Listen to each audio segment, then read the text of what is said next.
Hi students, welcome back to my YouTube channel professor Shubham Tiwari. आज का हमारा कॉन्सेप्ट है इकोनॉमी का chapter number 3 A demand concept का रिवीजन कर रहे हैं। इससे पहले प्रीवियस वीडियो में हम लोग ने बात किया था फॉर्म्स ऑफ मार्केट का रिवीजन लिया था इकोनॉमिक्स टॉपिक का। अगर आप हमारे चैनल पे न्यू हैं तो चैनल को सब्सक्राइब कीजिए एंड बेल आइकन को क्लिक कीजिए ताकि आपको लेटेस्ट वीडियो का अपडेट मिलता रहे। तो चलिए स्टार्ट करते हैं।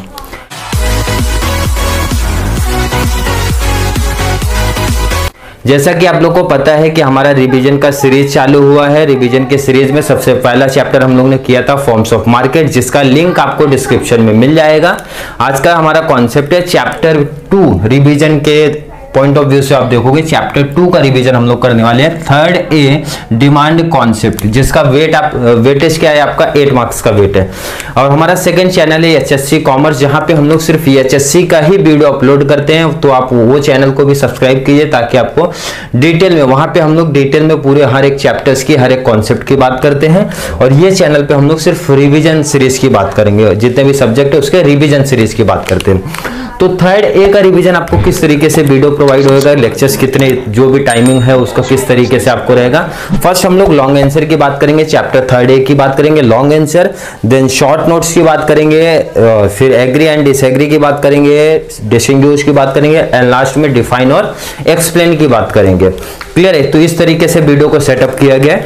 और प्रीवियस ईयर में कौन से ईयर में ये क्वेश्चंस भी पूछा गया था, किस तरीके से वो क्वेश्चन को पूछा भी गया है, वो भी मैं ऑलरेडी यहाँ पे बताने वाला हूँ। तो क्वेश्चन नंबर 1 लिया गया भाई, law of demand with assumption. अगर आपने 3 ए पढ़ा है तो टोटल पहले क्वेश्चंस की मैं बात कर दूं, टोटल कितने क्वेश्चंस है। पहला आपका law of demand with assumption and exception है। क्लियर? तो जिसमें मैंने बोला भी था सेकंड चैनल पे, मैंने वहां पे लॉ ऑफ डिमांड का कॉन्सेप्ट अच्छे से डिटेल में वहां पे करा के दिया है।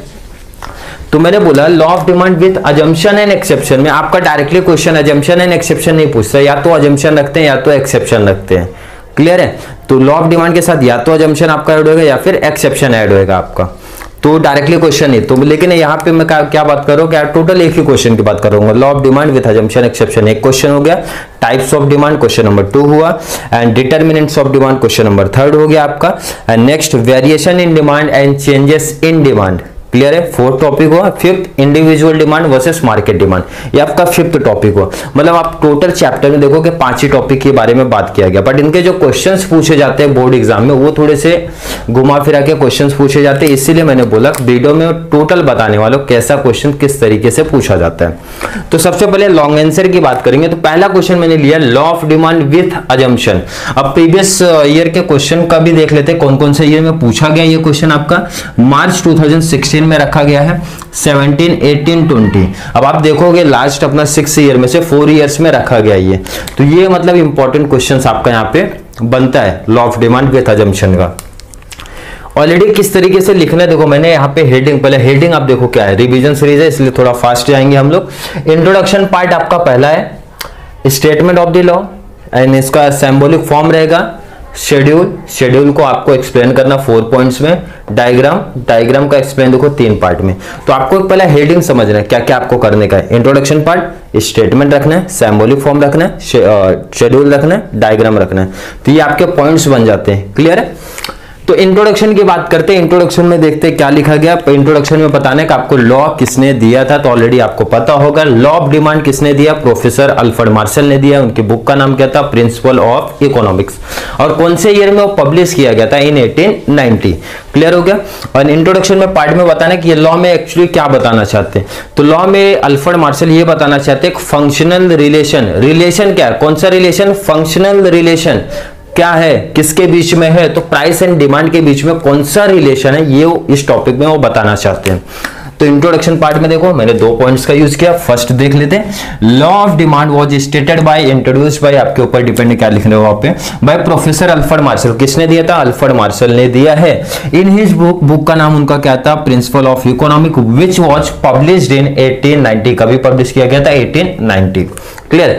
ही वांट टू एक्सप्लेन, क्या एक्सप्लेन करना चाहते हैं? फंक्शनल रिलेशन, क्लियर है? जो मेन वर्ड है मैंने उनको हाईलाइट किया, मींस दूसरे ब्लू से लिखा है, रेड से लिखा है, आपको ध्यान में रखना है। क्या बताना चाहते हैं? फंक्शनल रिलेशन किसके बीच में? Between price and quantity demanded. Quantity demand and price के बीच में कौन सा फंक्शनल रिलेशन है, इस टॉपिक में बताया जाएगा। तो इंट्रोडक्शन पार्ट में कितना हो गया आपका? 2 पॉइंट हुआ, इंट्रोडक्शन क्लियर हो गया। स्टेटमेंट ऑफ द लॉ, तो ये रिवीजन सीरीज है, तो आपको ऑलरेडी पता होना चाहिए कि प्राइस एंड क्वांटिटी डिमांड के बीच में कौन सा रिलेशन है? इनवर्स रिलेशन है, हम लोग ने पढ़ा है। प्राइस अगर बढ़ता है तो क्वांटिटी डिमांड हमारा कम हो जाता है, प्राइस अगर कम होता है क्वांटिटी डिमांड हमारा क्या हो जाता है? हाई हो जाता है। तो स्टेटमेंट में देखो मैंने जो मेन चीज है उसको हाईलाइट किया है। इसका मतलब आपको समझ गया कि एक अगर इंक्रीज होगा तो दूसरा डिक्रीज होगा, एक डिक्रीज हो रहा है तो दूसरा इंक्रीज हो रहा है। अदर थिंग्स बीइंग इक्वल, ये तो आपने देखा ही रहेगा। अदर थिंग्स मींस और भी जो चीजें वो क्या रहनी चाहिए? इक्वल रहनी चाहिए।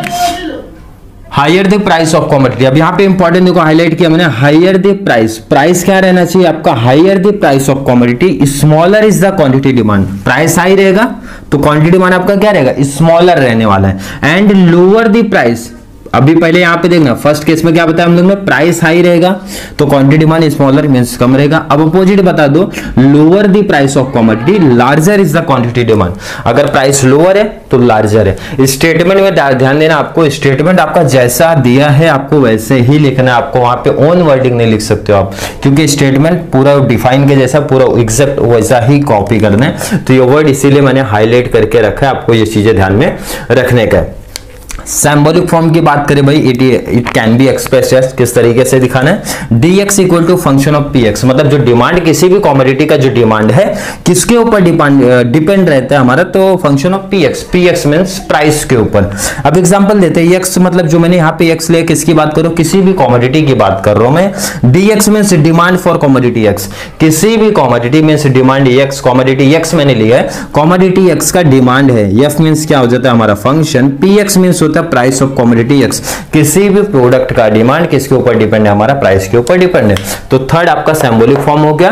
फोर्थ बात करते हैं शेड्यूल का। तो शेड्यूल में आप अपनी मर्जी से कोई भी नंबर सेलेक्ट कर सकते हो, बस एक ही चीज की कंडीशन है कि अगर आप प्राइस को डिक्रीज कर रहे हो तो इनको इंक्रीज करना, इनको आप इंक्रीज करो तो डिक्रीज करना। तो बेस्ट रहता है भाई, इनको आप डिक्रीज करो उनको इंक्रीज करो, मींस क्वांटिटी डिमांडेड को आप इंक्रीज करो। तो शेड्यूल देख लेते हैं 50, 40, 30, 20, 10, मतलब प्राइस ऑफ कमोडिटी मैंने क्या किया? फॉल्स किया, मींस डिक्रीज किया है। तो क्वांटिटी डिमांड क्या करूंगा मैं? इंक्रीज करूंगा। क्वांटिटी डिमांड क्या किया? इंक्रीज। 1, 2, 3, 4, 5, तो क्वांटिटी डिमांड को मैंने क्या किया? इंक्रीज किया। अब मैंने यहाँ पे क्या लिखा? First, second, third and fourth, 4 point में आपको इसको क्या करना? एक्सप्लेन करना है। तो फर्स्ट पॉइंट आपका क्या बनता है? प्राइस ऑफ कमोडिटी कितना है आपका? 50, तो क्वांटिटी डिमांडेड कितना दिख रहा है आपका? एक ते 19 वर्षापर्यंतचे मुलं आहेत का?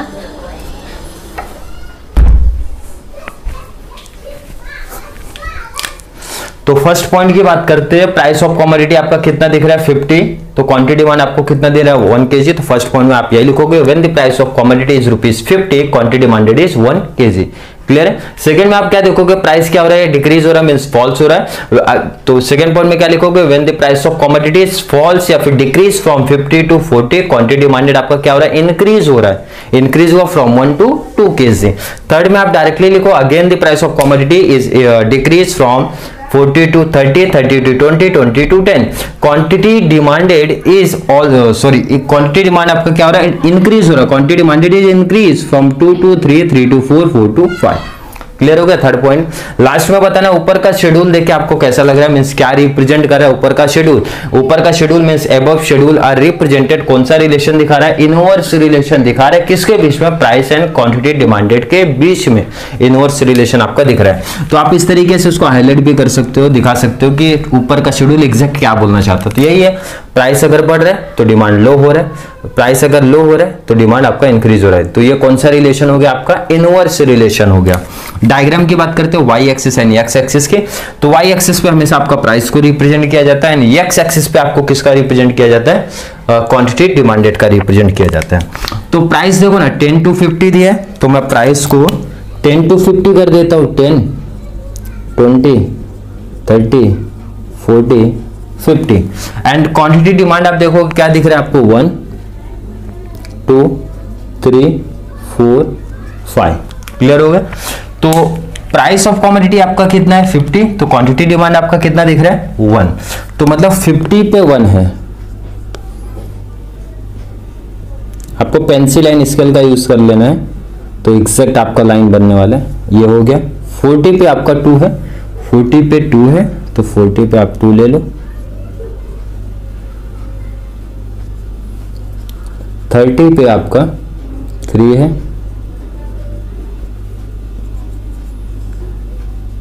20 पे 4 है,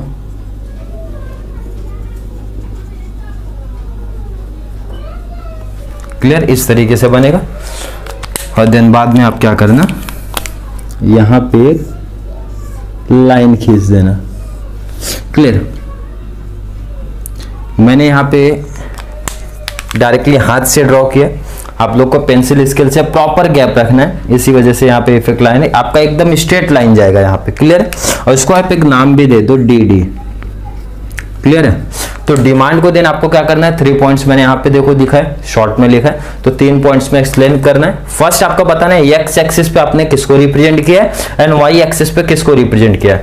तो एक्स एक्सिस पे आपने क्या दिखा है, quantity demanded, and Y axis पे क्या दिखा है, प्राइस ऑफ कमोडिटी को रिप्रेजेंट किया। सेकेंड एंड मोस्ट इंपॉर्टेंट चीज डी आपका क्या है, डी मींस क्या है, आपका डिमांड कर्व है जिसका स्लोप मींस विच स्लोप आपका क्या है, डाउनवर्ड। ये इंपॉर्टेंट चीज है इसलिए मैंने हाईलाइट किया, क्योंकि इसके बेस पे एग्री एंड डिसएग्री वाले पार्ट में आने वाले हैं बाद में। तो जिसका स्लोप क्या है, downward from left to right, ये भी याद रखना, लेफ्ट टू राइट शिफ्ट होता है ये। लास्ट है डी आपका कौन सा स्लोप है, निगेटिव स्लोप है। निगेटिव स्लोप कब रहता है, जब आपका टेबल मींस शेड्यूल आपका इनवर्स रिलेशन किसी चीज के बीच में रहता है, तो उस केस में जो आपका स्लोप रहेगा वो निगेटिव स्लोप रहता है। इसका मतलब जो ऊपर की टोटल आपने यहाँ पे कहानी देखी प्राइस एंड डिमांड के बीच में कौन से रिलेशन के ऊपर डिपेंड है, नेगेटिव स्लोप और इनवर्स रिलेशन के बीच में है। तो ये आपका लॉ का पार्ट हो गया। अब इसके बाद नेक्स्ट हम लोग बात करते हैं अजम्पशन, लॉ का अजम्पशन। तो इस तरीके से रिप्रेजेंट करना है आपको, देख लो मैंने दिखा दिया आपको यहाँ पे, इस तरीके से रिप्रेजेंट करना है लॉ को, दिन बाद में आपको क्या करना है, अजम्पशन का पार्ट लेना है। और शॉर्ट नोट्स के क्वेश्चन नंबर 2 की हम लोग यहाँ पे बात करने वाले हैं, जिसका नाम है, टॉपिक का मीन्स क्वेश्चन का नाम है आपका टाइप्स ऑफ डिमांड। पहले प्रीवियस ईयर बोर्ड की बात करते हैं, मार्च 2014 से लेके मार्च 2020 तक का ये क्वेश्चन शॉर्ट नोट से कभी आया ही नहीं है। एक ही साल में आपका पूछा गया था, ये वो भी एग्री एंड डिसएग्री वाले पार्ट्स में रखा गया। तो अभी मैं शॉर्ट नोट्स का प्रिपरेशन आपको करा दूं, देन बाद में उसको एग्री एंड डिसएग्री में कैसा लिखना है वो इसी क्वेश्चन में मैं ऑलरेडी आपको यहाँ पे बता दूंगा। तो फर्स्ट बात करते हैं टाइप्स ऑफ डिमांड। अगर आपका शॉर्ट नोट्स में आ गया तो आप क्या करोगे, पहले तो आपको डिमांड का मीनिंग पार्ट लिखना है आपका, then second types of demand जो भी टाइप्स है वो आपको यहाँ पे बताने हैं।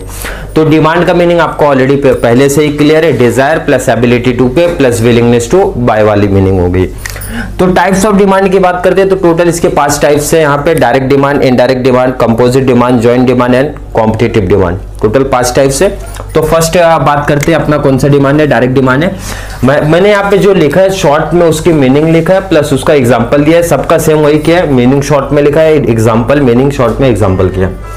तो आपका डायरेक्ट डिमांड क्या होता है, डायरेक्ट डिमांड जो पब्लिक को डायरेक्टली पब्लिक उसकी डिमांड डायरेक्टली करती है, या फिर मैं ऐसा बोल सकता हूँ जो नेसेसरी गुड्स है भाई हर पब्लिक को चाहिए, वो हमारा क्या होता है, डायरेक्ट डिमांड का पार्ट है, वो हम उसको बोल सकते हैं डायरेक्टली डिमांड। तो डायरेक्ट डिमांड का शॉर्ट में क्या दिख रहा है आपको, सेटिस्फाई ह्यूमन वांट्स डायरेक्टली, जो डायरेक्टली सेटिस्फाई करेगी ह्यूमन वांट्स को। तो भाई सब पब्लिक को क्या चीज चाहिए, हर पब्लिक को क्लोथ्स एंड फूड चाहिए। तो क्लोथ्स एंड फूड्स हमारे कौन से हो गए, डायरेक्ट डिमांड हो गए। इसमें कोई दिक्कत नहीं है, एकदम ईजी था, जिसकी पब्लिक डायरेक्टली डिमांड करती है ऐसा मैं बोल सकता हूँ, या फिर जो हमारे कंज्यूमर गुड्स है ऐसा मैं बोल सकता हूँ, या फिर जो मेरी नेसेसरी गुड्स है भाई हर टाइप के पब्लिक को चाहिए, चाहे गरीब हो अमीर हो, मींस हर टाइप के पब्लिक को चाहिए। क्लोथ्स एंड फूड आइटम से आपको एग्जांपल याद रखना है।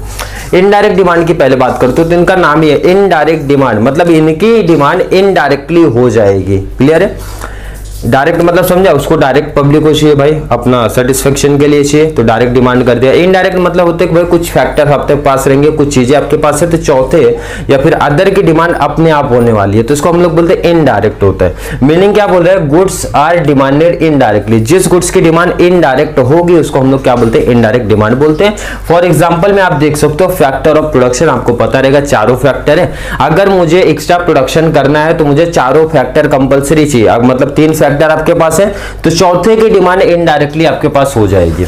चारों फैक्टर आपको पता होने चाहिए कौन से फैक्टर है। सेकेंड और इंपॉर्टेंट जो ऑब्जेक्टिव्स में पूछा जाता है, इनडायरेक्ट डिमांड का दूसरा नाम भी है डिराइव डिमांड, तो भी आपको याद रखना, मल्टीपल चॉइस क्वेश्चन में पूछा जाता है। Indirect demand is also known as derive demand, आपको याद रखना।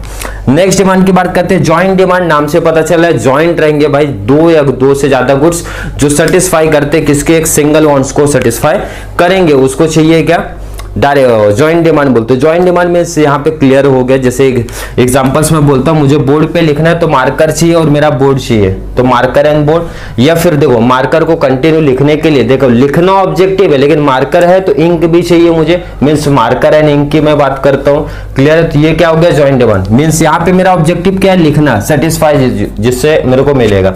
तो लिखने के लिए क्या चाहिए, मार्कर चाहिए, बोर्ड चाहिए। क्लियर है, अब मीनिंग देखेंगे क्लियर हो जाएगा। टू और मोर गुड्स, मैंने क्या बोला, दो गुड्स हो सकते हैं, उससे ज्यादा भी हो सकते हैं, आर डिमांडेड जॉइंटली, जिसका डिमांड जॉइंटली किया जाएगा, टू सेटिस्फाई सिंगल वांट, लेकिन उसका ऑब्जेक्टिव क्या है, सिंगल वांट्स को सेटिस्फाई करना। एग्जांपल देखोगे क्लियर हो जाएगा। कहीं जाना है, मेरे पास कार है तो पेट्रोल भी चाहिए, या फिर कार एंड फ्यूल भी आप बोल सकते हो।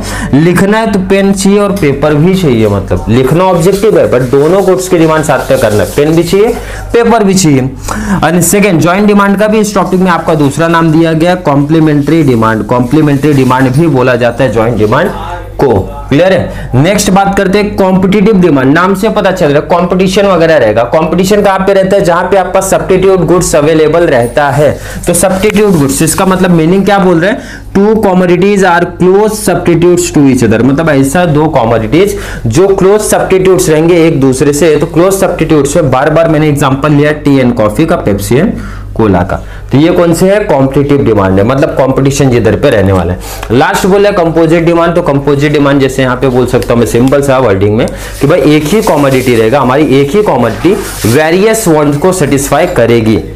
क्लियर है, क्या बोला मैंने, एक ही वांट्स वेरियस वांट को, एक ही कमोडिटीज जो वेरियस वांट्स को सेटिस्फाई करेगी, उसको हम लोग क्या बोलते हैं, कंपोजिट डिमांड बोलते हैं। मीनिंग देखते हैं, क्या मैंने शॉर्ट में लिखा, commodities which is used for satisfy various want at a time, एक ही टाइम पे जो सेटिस्फाई करेगी वेरियस वांट्स को, उसको हम लोग क्या बोलेंगे, कंपोजिट डिमांड बोलेंगे। For example electricity. इलेक्ट्रिसिटी आपने देखा रहेगा कुकिंग में हेल्प होता है, हीटिंग में, लाइटिंग में, हर जगह यूज हो सकता है। मतलब एक ही कमोडिटी है, एक ही टाइम पे वेरियस वांट्स को क्या कर रही है, सेटिस्फाई कर रही है।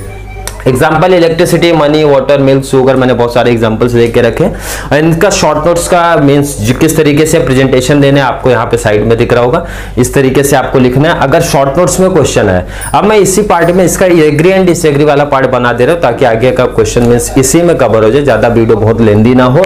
तो देखो ना, एक ही साल बोर्ड में पूछा गया था एग्री एंड डिसएग्री में ये क्वेश्चन क्या पूछा गया था, there are many types of demand, there are many types of demand. तो क्वेश्चन क्या है, yes I do agree with this statement. Agree हो भाई, बहुत सारे टाइप है, आपको सिर्फ इतना लिखना है, yes I do agree with this statement because there are many types of demand such as, या फिर बिकॉज करके आपको आंसर लिखना है। पांचों डिमांड जो मैंने यहाँ पे एक्सप्लेन किया है, इसी तरीके से पॉइंट्स को आप एक्सप्लेन कर दो। मैं आगे ऐड कर दिया, एग्री डिसएग्री 1 मार्क्स मिला।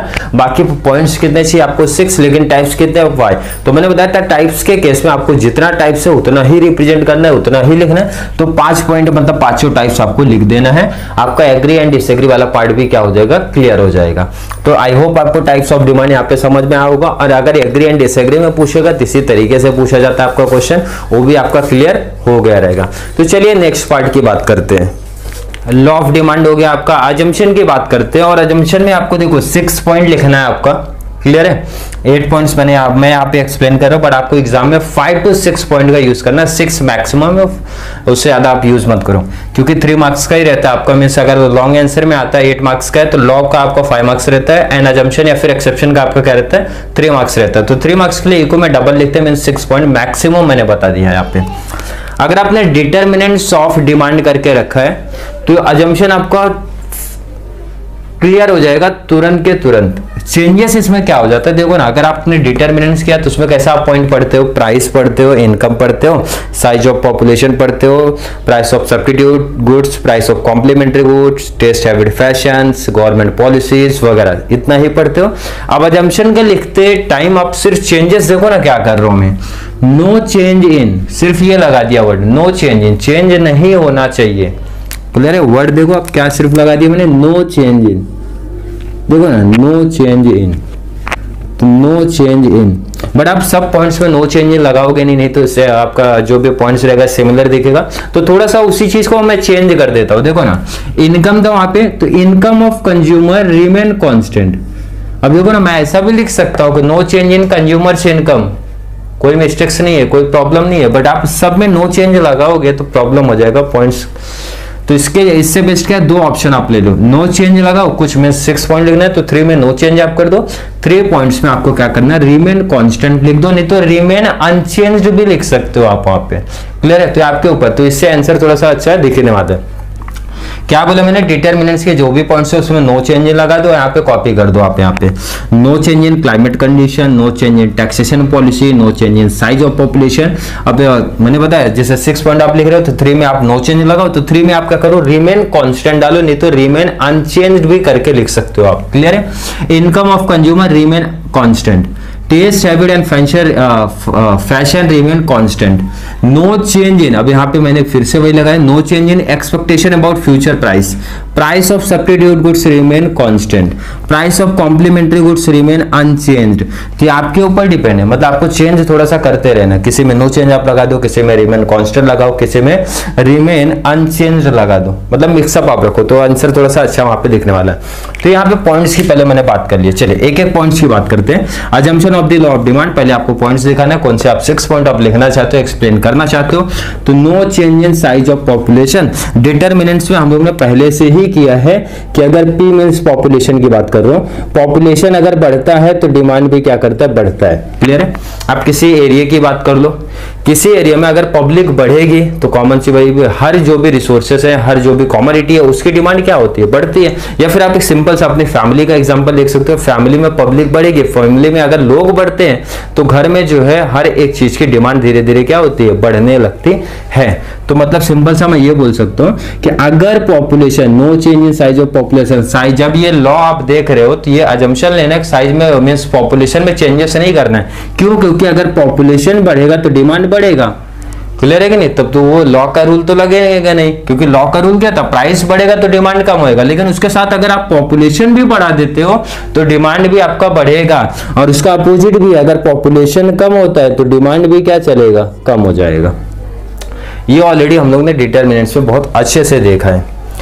No change in taxation policy, बोले टैक्सेशन पॉलिसी में भी आप चेंजेस मत करो, नहीं तो लॉ का रूल ऑफ मींस अप्लाई नहीं होएगा। टैक्सेशन पॉलिसी की मैं यहाँ पे बात करता हूँ, गवर्नमेंट पॉलिसी भी आप लिख सकते हो, आपके ऊपर डिपेंड है क्या लिखना चाहते हो वहां पे। तो गवर्नमेंट पॉलिसी मतलब मैं एग्जांपल ले रहा हूँ टैक्स का। अगर टैक्स रेट देखो ना, मार्केट पे टैक्स रेट मींस इंक्रीज होएगा, बढ़ेगा, तो कॉमन सी बात है इसकी प्राइस भी बढ़ेगी, प्राइस बढ़ेगी तो डिमांड क्या होता है, लो होता है। मतलब अगर टैक्स रेट बढ़ा तो डिमांड क्या हुआ, लो, और टैक्स रेट अगर कम हुआ तो डिमांड क्या होएगा, हाई। मतलब इनवर्स रिलेशन है। सिंपल सा एग्जांपल मैंने दिया, इस पे अगर टैक्स बढ़ेगा तो कॉमन सी बात है दुकानदार जो रहेगा वो मुझे सामान कितने में बेचेगा, ज्यादा प्राइस में बेचेगा, क्योंकि उसको ज्यादा टैक्स पे करना पड़ रहा है। क्लियर है? तो इसका प्राइस हाई होएगा, प्राइस हाई होएगा तो हमको पता है प्राइस अगर हाई हो रहा है तो डिमांड उसका लो होता है, टैक्स रेट अगर स्लो है तो डिमांड बढ़ता है।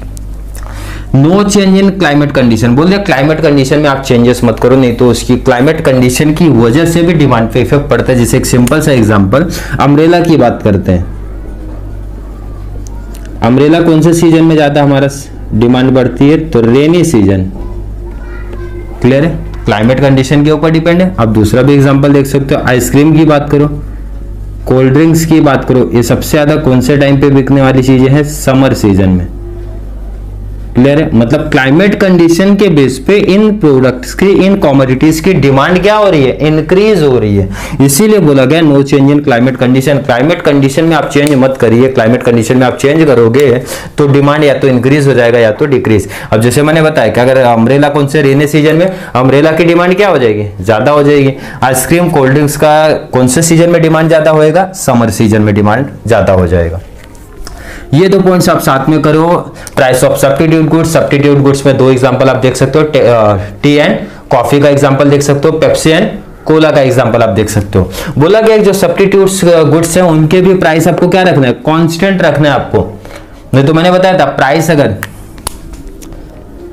क्या, अब जैसे एग्जांपल मैं यहाँ पे लेता हूँ टी एंड कॉफी का, क्लियर है। अब जैसे टी का प्राइस आप क्या करते हो, इंक्रीज करते हो, टी का प्राइस आप इंक्रीज करोगे तो पब्लिक कहाँ जाएगी, कॉफी वाले के पास जाएगी, तो इनका डिमांड इंक्रीज हो जाएगा, क्लियर है। तो सब्स्टिट्यूट गुड्स के केस में ये होता है कि अगर आप प्राइस इसका बढ़ा रहे हो, मींस टी का इंक्रीज किया प्राइस, तो कुछ पब्लिक कॉफी की तरफ जाएगी, मतलब कॉफी की डिमांड सेम प्राइस पे इंक्रीज हो गई है, प्राइस तो कुछ हुआ नहीं, प्राइस कॉफी का उतना ही है, लेकिन उसके सब्स्टिट्यूट गुड्स ने के प्राइस में चेंजेस होने की वजह से उसको बेनिफिट यहाँ पे मिला।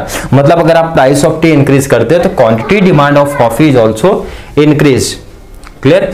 कॉम्प्लीमेंट्री गुड्स की बात करते हो, कॉम्प्लीमेंट्री डिमांड आपने देखा रहेगा, कार एंड फ्यूल की बात हुई था, कार एंड फ्यूल, क्लियर है। तो इसमें हम लोग ने क्या देखा था, अगर फ्यूल की प्राइस बढ़ती है, फ्यूल की प्राइस जैसे आज इंक्रीज होती है तो कार की डिमांड क्या हो जाती है, लो हो जाती है, क्लियर हो गया। तो सब्स्टिट्यूट गुड्स, कॉम्प्लीमेंट्री गुड्स में भी यही बोलते हैं। कॉम्प्लीमेंट्री गुड्स क्या होते हैं भाई, दो या दो से टू या फिर उससे मोर कमोडिटी मिलके सेटिस्फाई करते हैं सिंगल वांट्स को, उसको हम लोग बोलते हैं कॉम्प्लीमेंट्री गुड्स बोलते हैं, डिमांड बोलते हैं उसको। कार एंड फ्यूल, कार की प्राइस मींस फ्यूल की प्राइस अगर इंक्रीज होगी तो कार का डिमांड क्या हो जाएगा, लो हो जाएगा। तो ये केस हो गया। No change in expectation about future price, future price को भी एक्सपेक्टेशन आपको नहीं करना है। जैसे हम लोग क्या करते हैं, सुनने में आ जाता है किसी भी प्रोडक्ट का प्राइस नियर फ्यूचर में इंक्रीज होने वाला है, तो हम लोग करंट टाइम पे उसकी डिमांड क्या कर देते हैं, ज्यादा कर देते हैं।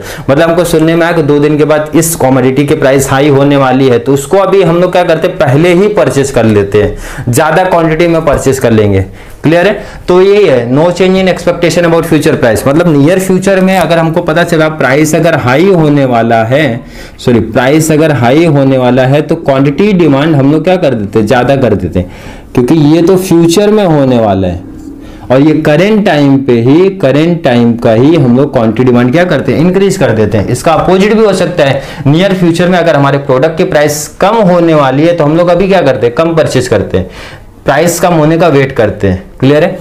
तो ये क्लियर हो गया। टेस्ट, हैबिट एंड फैशन की बात कर लो तो इसमें फैशन का एग्जांपल मैं दे रहा हूं, आपको समझ आएगा।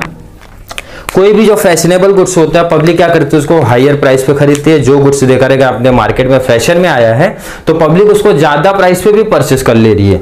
तो लॉ ने क्या बोला था भाई कि प्राइस बढ़ेगा तो डिमांड कम, लेकिन फैशनेबल गुड्स के मैटर में ऐसा नहीं होता है। क्यों? क्योंकि हर पब्लिक, हर लोग क्या करना चाहते हैं भाई, फैशनेबल नेचर में रहना चाहते हैं। और जैसे गुड्स आउट ऑफ फैशन हो गया, क्लियर है, आउट ऑफ फैशन हुआ है मतलब दूसरा कोई प्रोडक्ट आ गया फैशन में, तो इसका प्राइस अगर सेलर कम भी करेगा ना तो भी पब्लिक वहां ज्यादा नहीं जाएगी। क्यों? क्योंकि दूसरे जो फैशनेबल नेचर का भी गुड्स मार्केट में आया पब्लिक वहां पे रहेगी। तो लॉ का रूल तो यहाँ पे फॉलो नहीं हुआ। पहला तो यही हो गया, प्राइस फैशनेबल में था, प्राइस ज्यादा था तो भी पब्लिक ने परचेस किया करके, इसीलिए बोला जाता है taste, habit and fashion remain constant होने चाहिए। Next, income of consumer remain constant. तो ये आपने ऑलरेडी डिटरमिनेंट्स में अच्छे से देखा, अगर इनकम ऑफ कंज्यूमर इंक्रीज होती है तो डिमांड भी क्या होती है, इंक्रीज। बंदे की इनकम बढ़ेगी, पब्लिक की इनकम बढ़ेगी, कंज्यूमर की इनकम बढ़ेगी तो कॉमन सी बात है डिमांड भी बढ़ेगा।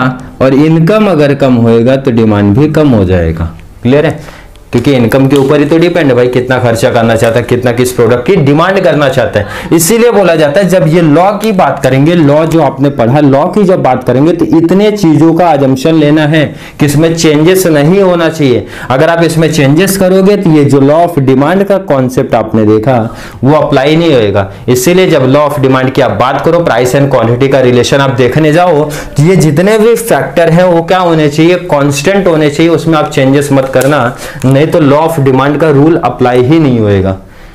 समझा? आपको समझ में आया?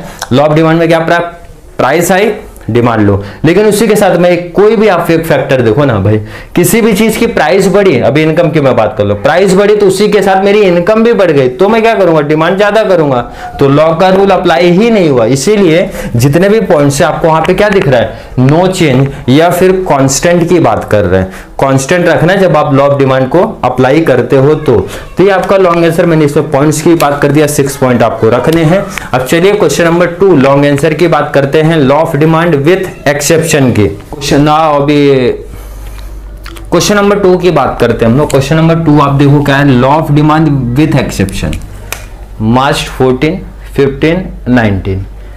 तो 14, 15 कंटिन्यू, 16, 17, 18 विथ अजम्पशन के साथ था एंड 20 भी अजम्पशन के साथ था। इसका मतलब लॉ ऑफ डिमांड का कॉन्सेप्ट बोर्ड के हर साल मार्च के, यहाँ पे मैं बात कर रहा हूँ, हर साल मार्च में इन्होंने रखा था। कुछ साल में अजम्पशन रखा है तो कुछ ईयर में आपका एक्सेप्शन वाला पार्ट रखा था। मतलब मोस्ट इंपॉर्टेंट है ये आपका क्वेश्चन से यहाँ पे बनता है। तो सेम पहले लॉ ऑफ डिमांड की बात कर लेते। तो लॉ ऑफ डिमांड ऑलरेडी हम लोग ने किया है इसमें, इससे प्रीवियस में मैंने वहां पे डिटेल में दिया। आपको फिर से रिवाइज कराते हैं। इंट्रोडक्शन पार्ट लिखना है, statement, symbolic form, schedule, schedule का 4 पॉइंट में एक्सप्लेन, तो लास्ट में आपका डायग्राम, डायग्राम का 3 पॉइंट में एक्सप्लेन। तो ये ऑलरेडी मैं आपको बता चुका हूं। तो नेक्स्ट अभी हम लोग किसकी बात करते हैं, डायरेक्टली एक्सेप्शन की बात करते हैं। इसके बाद कौन कौन से एक्सेप्शन पॉइंट आपके मींस लॉ ऑफ डिमांड का कौन कौन से पॉइंट्स आपके एक्सेप्शन वाले हैं। तो एक्सेप्शन की बात करते हैं। यहाँ पे लॉ ऑफ डिमांड हमारा हो गया, एक्सेप्शन की बात करते हैं, exception of law of demand. तो टोटल यहाँ पे 8 पॉइंट्स मैंने यहाँ पे लिखा है। आप देखोगे टोटल 8 पॉइंट्स आपको दिख रहे हैं। चलिए स्टार्ट करते हैं फर्स्ट टॉपिक से, फैशन से। फैशन आपके टेक्स्ट बुक में नहीं दिया है, लेकिन प्रीवियस ईयर का टेक्स्ट बुक था, या फिर आप फैशन वाला पॉइंट्स आप यहाँ पे ऐड कर सकते हो। मैं यहाँ पे आपको ऐड करके दिखा दूंगा। मींस फैशन के केस में पहले आप ये समझो exception of law of demand क्या होता है।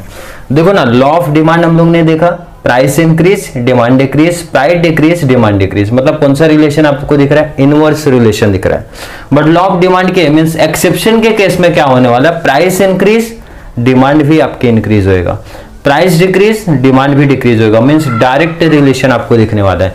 मतलब लॉ ऑफ डिमांड का पूरा अपोजिट चलेगा, या फिर मैं ऐसा बोल सकता हूं कि ऐसे केसेस जो लॉ ऑफ डिमांड के अपोजिट चलेंगे, जिसके ऊपर लॉ ऑफ डिमांड का रूल अप्लाई नहीं होता, इनवर्स चलेगा उसका रूल।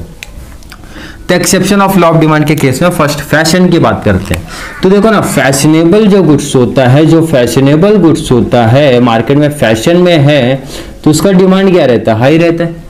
फैशनेबल गुड्स का प्राइस हाई रहेगा तो डिमांड भी हाई रहेगा। पब्लिक फैशनेबल गुड्स पहनना चाहती है, और जैसे गुड्स आउट ऑफ फैशन हुआ, जैसे ही गुड्स आपका क्या हो जाता है, आउट ऑफ फैशन होता है, इसका मतलब आपका दूसरा कोई कमोडिटी आ गया है मार्केट में फैशनेबल नेचर में, गुड्स आउट ऑफ फैशन हुआ, तो सेलर इसकी प्राइस क्या करते हैं, सेलर इसकी प्राइस क्या करते हैं, कम करते हैं, कि ताकि उनका जो स्टॉक पड़ा है वो सेल हो जाए। लेकिन इस केस में भी ऐसा नहीं होता भाई, डिमांड इनका तो भी लो ही रहता है। लेकिन लॉ ने क्या बोला था, प्राइस आप लो करो तो डिमांड क्या होना चाहिए, हाई होना चाहिए। मतलब आउट ऑफ फैशन वाले गुड्स के केस में प्राइस सेलर क्या करता है, कम करता है। उस सेलर प्राइस सोचता है कम कर देंगे तो कस्टमर जो उनका पास स्टॉक पड़ा उस प्रोडक्ट का वो सेल हो जाना चाहिए। लेकिन ऐसा नहीं है, पब्लिक फैशनेबल गुड्स के पास ही जाने वाली है। आउट ऑफ फैशन के जैसा हुआ, प्राइस कम किया तो भी डिमांड क्या हुआ, कम हो गया। तो कौन सा रिलेशन दिख रहा है आपको, एक्सेप्शन। मतलब लॉ का अपोजिट आपको दिख रहा है यहाँ पे। क्लियर, फर्स्ट पॉइंट इजी था ऑलरेडी। स्पेकुलेशन की बात करो तो इसका relation expectation about future price से रिलेटेड है। स्पेकुलेशन के केस में जैसे एग्जांपल आपको जो टेक्स्ट बुक में दिया हुआ है उसका यूज करता हूं। दिवाली के टाइम पे बहुत सारे प्रोडक्ट का प्राइस क्या हो जाता है, हाई हो जाता है। बहुत सारे ऐसे फेस्टिवल है जिसके टाइम पे बहुत सारे कमोडिटीज का प्राइस थोड़ा क्या हो जाता है, हाई हो जाता है। तो पब्लिक क्या करती है, उस प्रोडक्ट को पहले ही परचेज कर लेती है ताकि उनको ज्यादा प्राइस पे क्या करना पड़े, परचेज करना ना पड़े। मींस स्पेकुलेशन वाला केस आप देखोगे, दिवाली का एग्जांपल वहां पे दिया गया है कि अब दिवाली के टाइम सबको पता है भाई कुछ चीजों की, कुछ कमोडिटीज की प्राइस हाई होने वाली है, तो उससे पहले ही मैं परचेज कर लूंगा। तो एक्सपेक्टेशन अबाउट फ्यूचर प्राइस में भी यही था वहां पे। नेक्स्ट प्राइस इल्यूजन के बारे में देखते हैं। प्राइस इल्यूजन में होता है भाई जिसको परफेक्ट नॉलेज नहीं है, मतलब प्राइस के बेस पे क्वालिटी को जज करते हैं।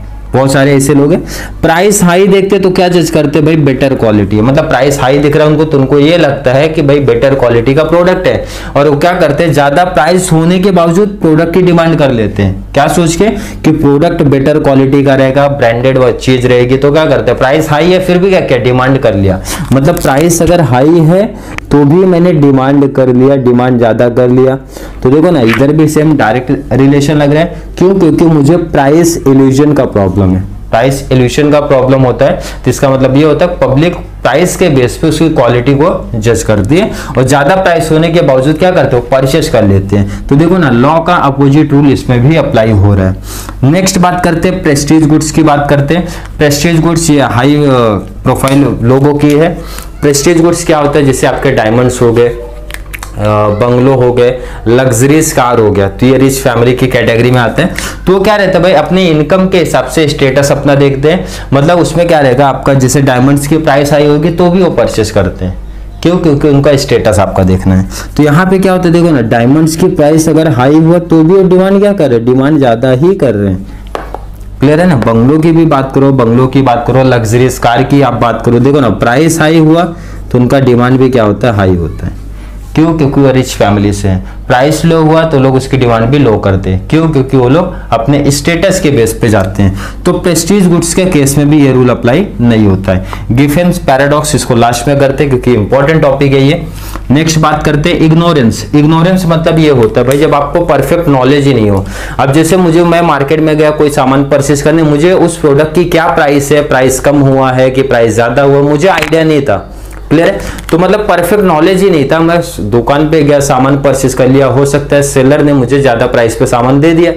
तो यहाँ पे क्या हो गया, इग्नोरेंस। इग्नोरेंस मतलब ये हो गया मुझे मार्केट में प्राइस कम हुआ था लेकिन मुझे उसकी परफेक्ट नॉलेज ही नहीं थी, मुझे आइडिया ही नहीं था और मैंने क्या किया, ज्यादा प्राइस पे सामान परचेस करके लेके आ गया। मतलब प्राइस ज्यादा था, सेलर ने प्राइस ज्यादा लगाया तो भी मैं डिमांड क्या किया, मैंने ज्यादा कर दिया।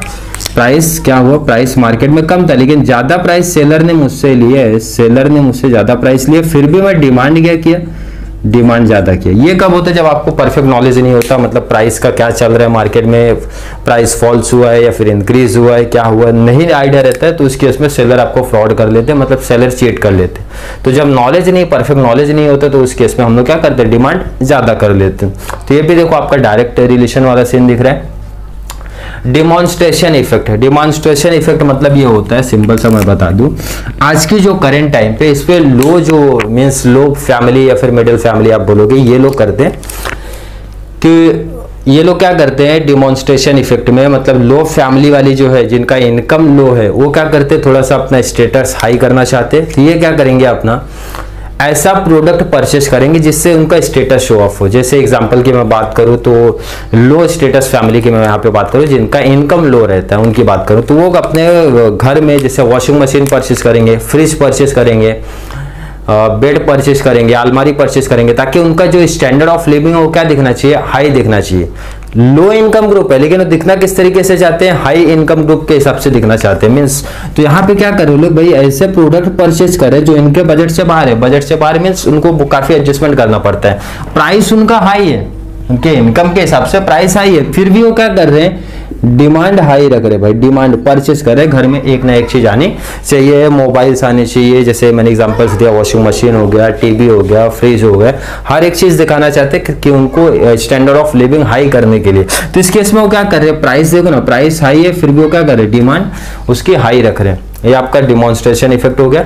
हैबिचुअल गुड्स, हैबिचुअल गुड्स को आपको एग्जांपल देने की जरूरत नहीं है, कोरोना के टाइम पे आपने देखा रहेगा बहुत सारे, जब देखो ना एग्जांपल यहाँ पे देखोगे आप, कोरोना के टाइम पे, लॉकडाउन के टाइम पे क्या हो गया था कि बहुत सारी दुकान वगैरह बंद हो गई थी। जैसे आप देखोगे हैबिट हो गई है बहुत सारे लोगों को, दारू पीने की हैबिट हो गई, सिगरेट पीने की हैबिट हो गई। तो इस केस में लोगों ने क्या किया, जैसे ही दुकानें खुली वैसे प्रोडक्ट की डिमांड क्या हाई किया, प्राइस हाई है फिर भी डिमांड क्या देखा आपने, हाई देखा है। तो ये सबसे बेस्ट एग्जांपल है और ये प्रैक्टिकल है पूरा।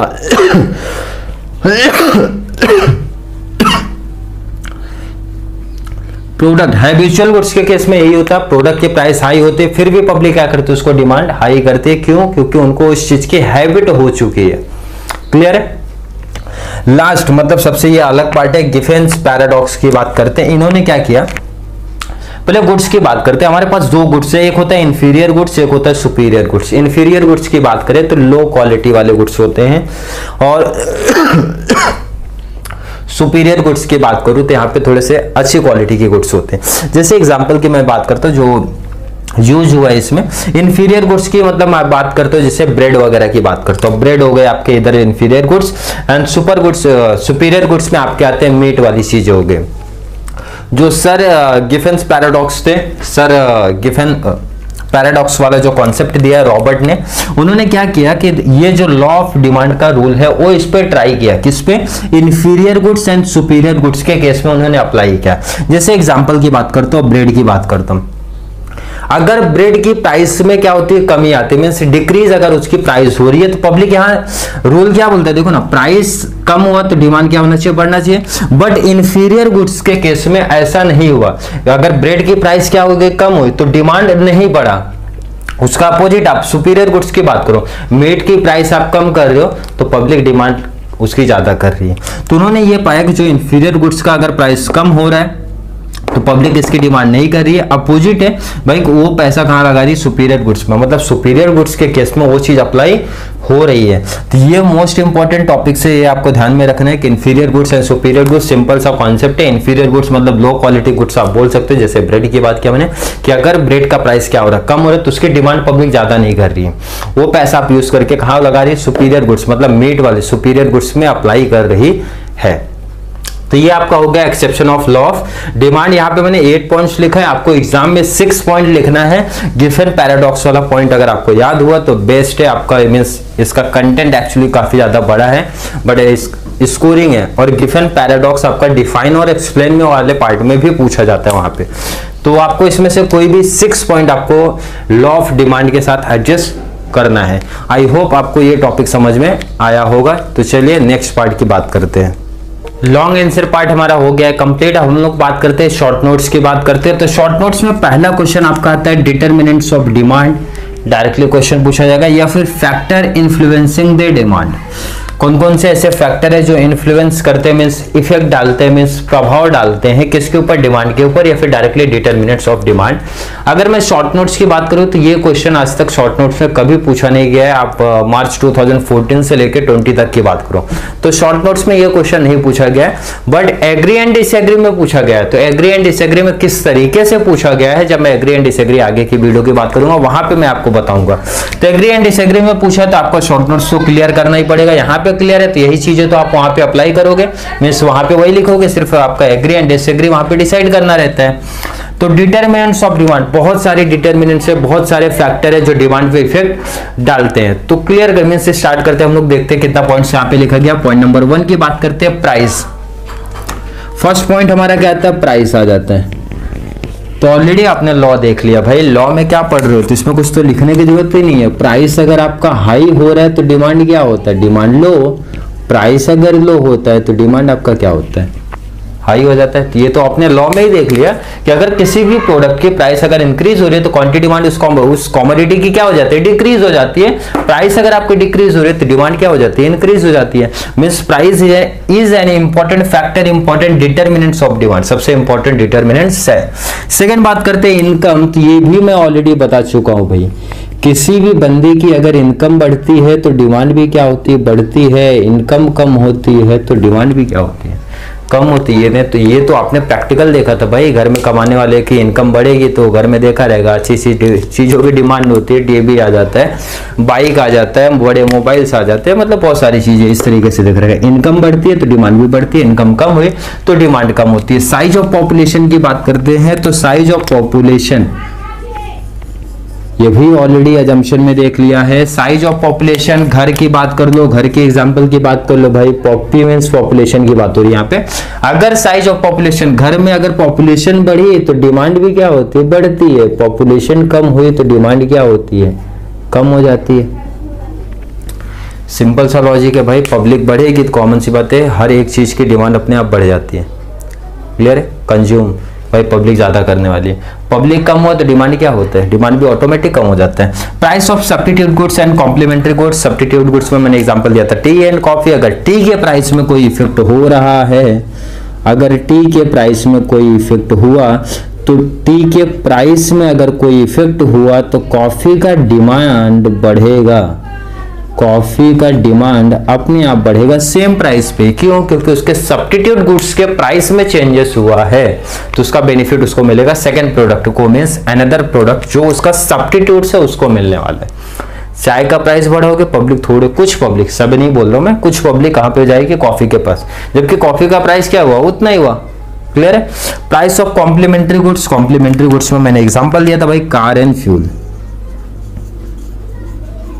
क्लियर है, क्योंकि दो कॉमोडिटी मिलके तो एक सिंगल वांट्स को सेटिस्फाई करेंगे, कार एंड फ्यूल। तो यहाँ पे मैंने एग्जांपल ये दिया था भाई कि इनका भी रिलेशन है कि अगर फ्यूल का प्राइस अगर बढ़ेगा तो कार की डिमांड कम हो जाएगी। क्लियर है। अब कंटिन्यू अगर फ्यूल का प्राइस बढ़ता ही रहेगा, पेट्रोल का देखा रहेगा आपने, पेट्रोल डीजल की प्राइस अगर कंटिन्यू बढ़ती रहेगी तो कार, गाड़ी मीन्स बाइक्स वगैरह जो भी उनकी डिमांड धीरे धीरे क्या हो जाएगी, कम हो जाएगी। मीन्स भाई आप पूरे की बात नहीं करो, कुछ इफेक्ट वहां पे पड़ने वाला है, इफेक्ट कुछ ना कुछ इन्फ्लुएंस करेगा ही करेगा कॉम्प्लीमेंट्री डिमांड में। नेक्स्ट बात करते हैं गवर्नमेंट पॉलिसी। गवर्नमेंट पॉलिसी मैंने एग्जांपल लिया था टैक्स रेट का। अगर टैक्स इस पे बढ़ता है, मैंने एग्जांपल मार्कर की बात किया था, मार्कर पे अगर टैक्स रेट बढ़ेगा तो इसका मतलब ये हो जाता है भाई इसकी प्राइस भी बढ़ेगी, क्योंकि टैक्स कोई बंदा अपने जेब से तो देगा नहीं भाई, इसमें ऐड कर देगा कॉस्ट में, मतलब प्राइस बढ़ेगी तो डिमांड क्या हो जाएगा, कम। उसका अपोजिट भी ले सकते हो आप, अगर टैक्स रेट आपका डिक्रीज हुआ तो प्राइस भी डिक्रीज हो जाएगी और डिमांड भी क्या हो जाएगा, इंक्रीज हो जाएगा।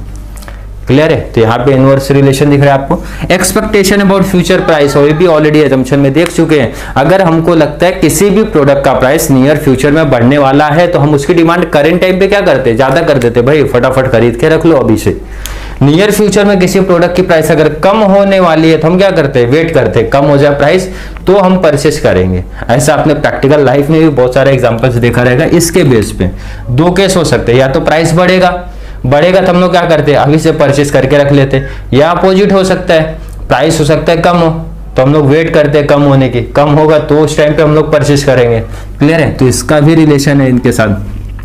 क्लाइमेट कंडीशन भाई वातावरण, मौसम चेंज हो गया तो इसका रिलेशन है क्या डिमांड के साथ, बिल्कुल है, बिल्कुल भी है। क्लाइमेट कंडीशन में आप एग्जांपल देख सकते हो अम्ब्रेला का डिमांड, अम्ब्रेला छाते का डिमांड कब होता है, रेनी सीजन में होता है। क्लाइमेट कंडीशन चेंज हुआ। आइसक्रीम की बात करो, कोल्ड ड्रिंक की बात करो, कब सबसे ज्यादा डिमांड होती है, समर सीजन में। मतलब क्लाइमेट कंडीशन भी डिपेंड है भाई डिमांड। क्लियर है कि नहीं? उस टाइम पे उस प्रोडक्ट की डिमांड क्या हो जाती है, बढ़ जाती है। किसकी वजह से? क्लाइमेट कंडीशन की वजह से। अच्छा, ऐड का कुछ रिलेशन है क्या डिमांड के साथ? बिल्कुल है भाई, आज के टाइम पे तो कुछ ज्यादा ही है, क्योंकि आज हर कंपनी क्या कराना चाहती है भाई, ऐड मींस सेलिंग कॉस्ट को ज्यादा कराना चाहती है। जितना ज्यादा आप सेलिंग कॉस्ट कराओगे उतना ही आपके प्रोडक्ट का डिमांड बढ़ेगा, क्योंकि बहुत सारी आपने देखा रहेगा अब ऐड चालू हो गया भाई, बहुत सारी कंपनीज ऐड करना चालू कर दिए। तो उसका रीजन क्या हो, अपना सेल्स को इंक्रीज करना चाहते हैं। तो सेल बढ़ाने के लिए क्या करना पड़ेगा भाई, ज्यादा से ज्यादा ऐड कराना पड़ेगा। आप जितना ज्यादा ऐड कराओगे उतना आपके प्रोडक्ट की डिमांड होगी, जितना ज्यादा आप ऐड कराओगे उतना आपके प्रोडक्ट की डिमांड होगी। क्लियर हो गया?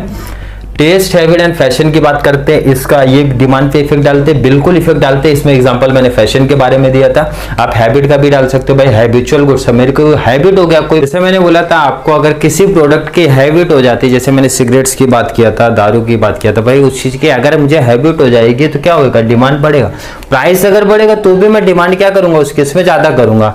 या फिर आप फैशन के केस में देख सकते हो, जितना गुड्स फैशनेबल नेचर में रहेगा, फैशन में रहेगा, उतना उसकी प्राइस हाई रहेगी। प्राइस हाई है फिर भी डिमांड क्या रहने वाला है, उसका हाई ही रहने वाला है। लास्ट आपका है नेचर ऑफ प्रोडक्ट। प्रोडक्ट के नेचर के ऊपर भी डिपेंड है आपका डिमांड क्या है। जैसे एग्जांपल है, कोई भाई नेसेसरी प्रोडक्ट है जिसको हम लोग अवॉइड भी नहीं कर सकते। जैसे एग्जांपल हो गया भाई कि ब्लड की बात कर लो, मेडिसिन की बात कर लो, कोई एडमिट हो गया तो उस टाइम पे ये थोड़ी ना देखा जाएगा कि उसकी प्राइस हाई है तो ही मैं परचेस करूं, उसकी प्राइस लो है तो मैं ज्यादा परचेस करूं, नहीं।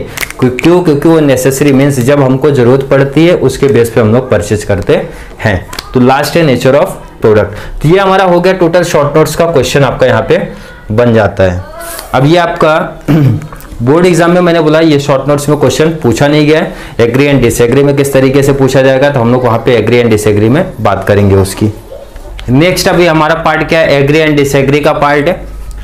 तो क्वेश्चन आपका देखते हैं, डिमांड कर्व, जो आपका डिमांड कर्व रहता है, मैंने बताया था ऑलरेडी, पहला इंपॉर्टेंट चीज है demand curve slope downward from left to right.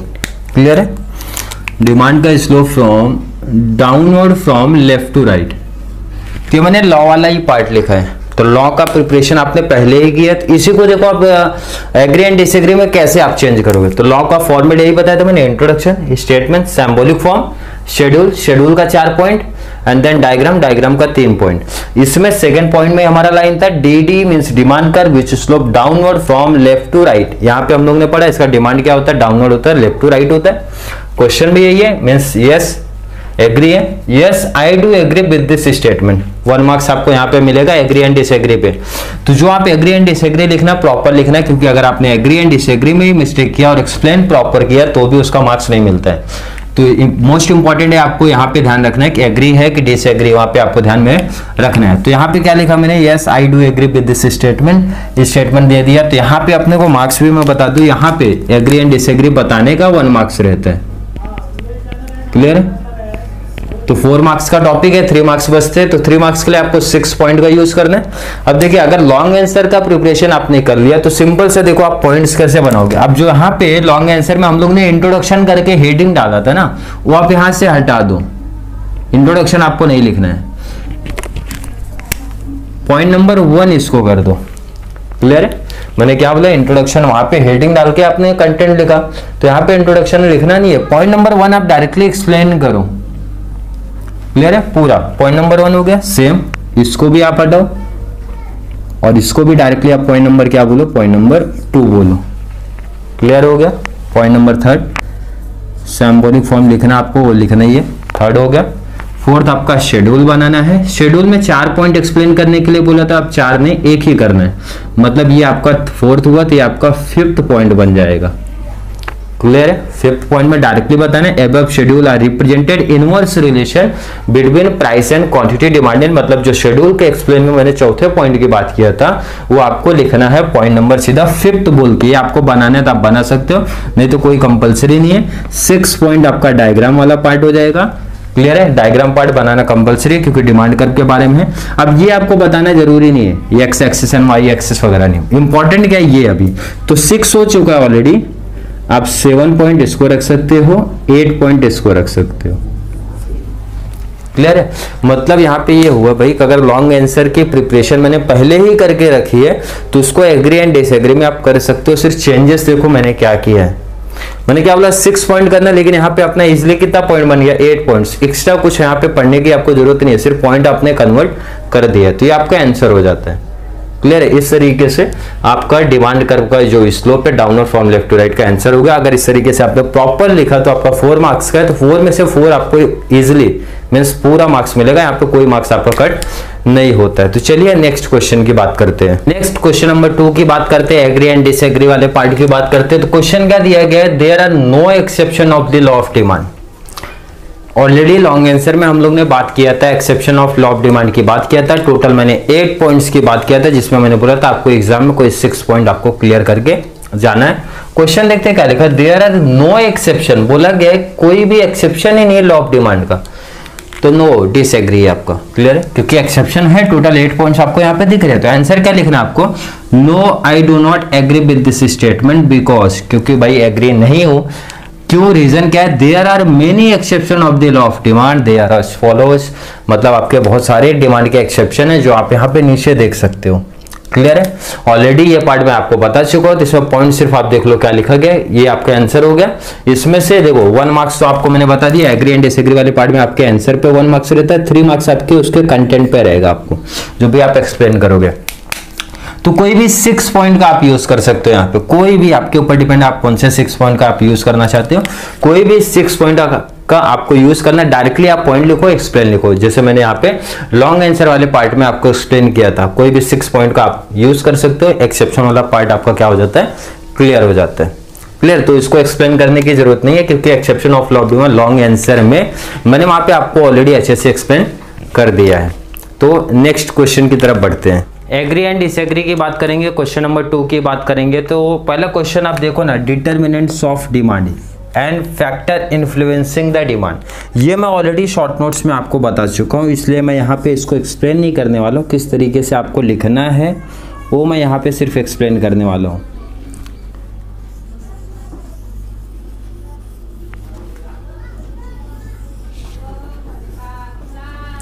Clear है? इंपॉर्टेंट क्वेश्चन है, मैंने बोला एग्री एंड डिसएग्री का पार्ट है। क्वेश्चंस पहले देख लेते हैं क्या क्या पूछा गया। Question number 2 agree and disagree part का, इस टॉपिक का, price is the only determinants of demand. देखो ना कितने सारे डिटरमिनेंट्स ऑलरेडी पढ़ दिए। तो क्वेश्चन क्या बोलना चाहता है, price is the only determinants of demand. Price अकेला डिटरमिनेंट्स है डिमांड का, तो नो। तो क्वेश्चन क्या लिखना है, आंसर क्या लिखना है आपका, no I do not agree with this statement. Same question को उन्होंने देखो किस तरीके से पूछा, price is the only factor that affects demand of a commodity. बोला ये कभी पूछा आपका, जुलाई 2016 में पूछा गया था कि प्राइस एक अकेला फैक्टर है जो इन्फ्लुएंस करता है, इफेक्ट डालता है किस पे, डिमांड पे। तो आंसर क्या है, नो। तो आंसर क्या लिखना है, no I do not agree with this statement because there are many determinants of demand. बहुत सारे डिटर्मिनेंट्स ऑफ डिमांड है।